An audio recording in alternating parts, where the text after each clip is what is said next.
name's Dwight Hartzler. I've been here for almost 30 years. I'm a welder. I can maybe tell you a thing or two that goes on around here, so let's go. If you look out this way, our coal pile's kind of behind the bulldozers, kind of hid back there, but we don't have a whole lot back there anymore. But coal trucks coming across the scales behind you, and they dump on grates.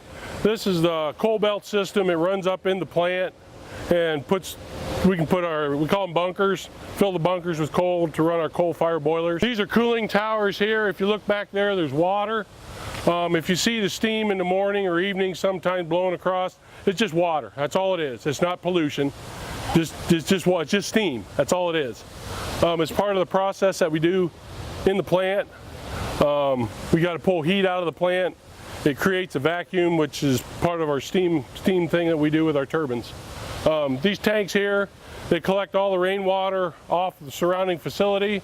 We also take the water out of our plant, goes in, we treat it, we clean it up. A lot of times we can, if it's clean enough, we can put it back in the cooling towers to save the water. We are the largest water user in the city, as long as we're running. It's not as much as it was. Back in its heyday, we used to run about 450 tons of coal a day. Now the way things are, we're a peaking plant, partial running time. It's hard to say how much we'll use, not nearly what we used to. We'll get 4, 5, 6 semi-loads. We really keep a couple days worth of run time of coal out there right now. So things have changed a little different. It's a peaking unit. We're all here about saving money for the surrounding community and our customers. That's why we do what we do, to keep our electric rates low. This is a horizontal feed water heater. It's part of the process, saves us money. We're working on rehabbing this, redoing it. We tore it apart. We're going to do some work to it before we reinstall it. It probably weighed about 8 tons. We pulled it up out of the basement. Hasn't been in service for as long as I've been here, 35 years. So we're going to pull it up, check it out, run again. What you're looking at here is part of the coal grinding process. There's normally in the mills, there's 3 of these big rolls that are here. Actually, what it's sitting on is a floor. It sits in a bowl, and that bowl rotates, and the coal falls down the center. This is crushed, and there's a separator up on top of the unit. The small particles get blown into the boiler. The big particles fall down in and get re-crushed.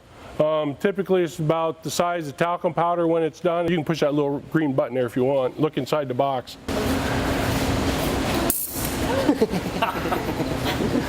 That's how they use, that's a spark plug that they start the boilers with. They ignite the natural gas. The 2 big boilers start with natural gas, and that's how they ignite it. They take that spark plug and they make that arc and start the gas going. This is a hydraulic tensioning unit. We use it for tightening bolts and stuff within the power plant. This will torque up to 11,000 foot-pounds. And this is our smallest boiler. We can still all run them. It's called a stoker boiler. This is an electric feed water pump that pushes the water to the boiler. It creates about 750 psi. This is boiler 11 up here. This boiler we can make about 7 megawatts of power with. Pretty small. This one we can get 13 out of it if we push it hard. Get 13 megawatts of power out of this one. These are 2 stokers. The coal comes in the top, it's in chunks, gets thrown in the back, and then it has a big rolling grate system that it falls off the front and burns. That's how they make the fire. Going up here to 9 turbine. This one is being pushed by 13 boiler, the gas one on the end. It runs 3,600 RPM, 24 hours a day when it's up and running. It's capable of producing probably about 24 or 25 megawatts the way it's set up now. On this boiler, that turbine, we're only looking at 13 megawatts it will produce. Just smaller boiler. This is the control room up here. This is where all the equipment out here is controlled by state-of-the-art computers, old antiquated equipment. Point and click, start, stop. If there's problems, shut it off, figure out what's going on. If anybody out there calls in, evening, night, stuff like that, this is where the call comes. Talk to the guys that are up here. If you have a problem, they call the line crew out or whatever needs to be. They get calls. They have connections over to the wastewater, sewer department, water department. There's nobody there, but anything that happens comes here so they can get the appropriate people in. So it's kind of a control center. Okay, this is Turbine 8. It's just basically taken apart just for show and tell, get an idea what's in a turbine. Steam comes in the front, goes out the back. Basically all the other turbines here on the floor are the same way, just bigger, but they're all basically the same. If you look at the wall behind you, there's a plaque on the wall that says 1894 on it. So we have a little bit of history here in this plant. It started as a water pumping station, used steam to pump water. Then they started making electricity to run motors to pump water. And then they started selling to the outside community with electric. These turbines and generators were originally built back in the late 30s, 1940s era. So they were back in the Industrial Revolution is when they were made. They were purchased from the government off the Manhattan Project. They had kind of scrapped them and thrown them in the back 40, and they were bought, rehabbed, and brought here. So yeah, they're 70-year-old units and we're still running them.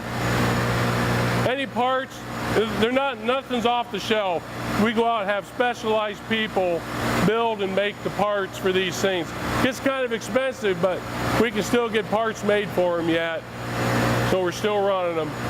These are the electrical breakers that feed the outside world, connects us. This is the breaker, 2,000 amp. They have a little home line breaker there, a little bit bigger. These are 2,000 amp. Some of these are some of the wires and stuff that we have in the plant. This is actually windings out of a generator. We had to have a couple rewound in here, but that's the windings, what's inside of those. Arc protection suit. When the guys install breakers, pull stuff out, they have to wear these suits because if something goes wrong and they have a flash, it vaporizes the copper and it shoots into your face, into your eyes, can kill you, blind you, maim you. So they have to wear the flash arc suit for protection. This is our T1 transformer out here. We bring power in from, there's a line that runs from here over to Worcester. That's our tie line. The tie line, the big wires up there run 138,000 volts. We transform it down to 13,800 volts. If we have excess power, we can push out on the line or we can bring power in. And we have a second transformer, it's over behind Smucker's. You can't see it, but it's T2. For some reason, if we're not running, we just pull the power off the grid and go that way. If anything is done to those lines, usually they de-energize it from over at Worcester substation. They turn it off and then work on the high voltage stuff. So then we're pretty much an island. But you cannot store electricity, it's on demand. As you need it, that's how it's produced. You know, and that's part of watching the electrical grid, how much is going, what your generation is, and you can't store electric. They haven't made anything like that yet. And that's part of the problem on the grid nowadays.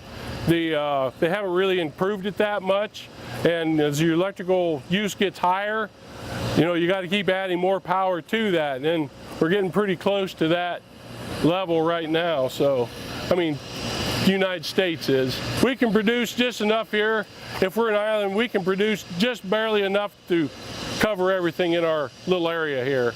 As employees, we converted this over last fall to natural gas. We pulled all the coal off of it, converted it to natural gas. We can run it as much as we want. We don't have any restrictions on this unit. All the stuff that we didn't outsource anything. As employees here, we did it ourselves, hooked up all the gas piping, did all the connections to the control room, you know, all that stuff. If it was out from the wall of the plant in, we pretty much did it all. Probably saved customers probably $250,000.